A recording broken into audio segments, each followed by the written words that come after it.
Aloha, beautiful resilience family. Want to wish you a happy day after 4th of July. I know that I, for one, took the day to unplug and therefore wasn't really all that present on Facebook or certainly didn't check my email or any of that yesterday. Well, I might have checked it, but I was doing my best not to respond.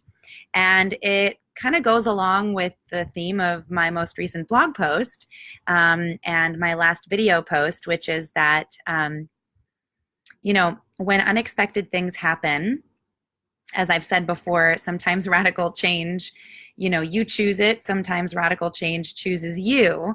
And when unexpected things happen and you get blindsided by things, it's easy to kind of go to your default modus operandi and what it is that your tendency is to do when you feel like things are stressful. And I share with you in the article that's posted along with this video what my typical MO is when I feel like things are a little shaky or when unexpected things happen. And I've come to learn that that particular mode of operating doesn't always serve me very well. Certainly, it can serve me because I get a lot of shit done. And it has often worked against me too, which is that I will run myself into a state of exhaustion and I will run myself ragged and ultimately find myself either sick or injured. And aloha, Rick. I love that you're here. I just watched your video from South Dakota. So anyway, I wanted to share with you guys this blog post because I obviously believe that it might be of value, and hopefully it is. And I want to start the conversation here inside of our group around, what is sort of your go-to response to when shit hits the fan? Like, what is kind of your first response to things? Because we all have one.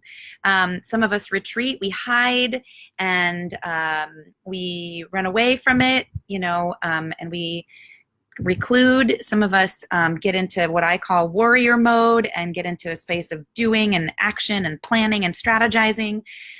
Some of us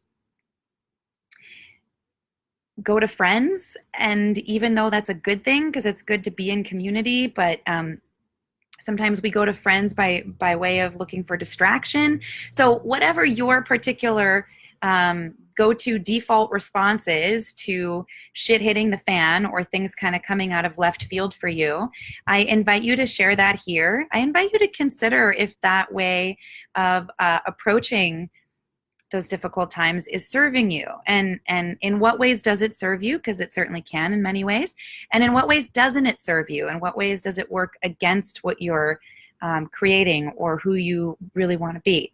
So share that here. Let's start the conversation about this because I think it's an important one to get into with respect to resilience.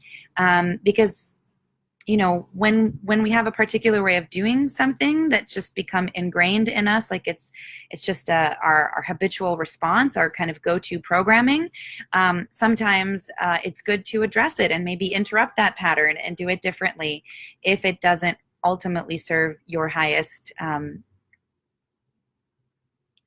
purpose and your highest goal in life. Yeah. So that's the conversation. I can't wait to hear your posts and your response, and certainly feel free, to click on the blog post, read it a little bit more for some more in-depth kind of look at the conversation, because I get into greater depth inside of the article. And you're welcome to leave a comment on the blog, or certainly just start the conversation here. At any rate, I am loving all the posts. I love that you guys feel safe enough to share and contribute in this space, and I hope to keep that energy going. Again, for those of you who haven't watched the live video from last Thursday, it's going to go down 10 days after I put it up. So I don't know the exact date on that, but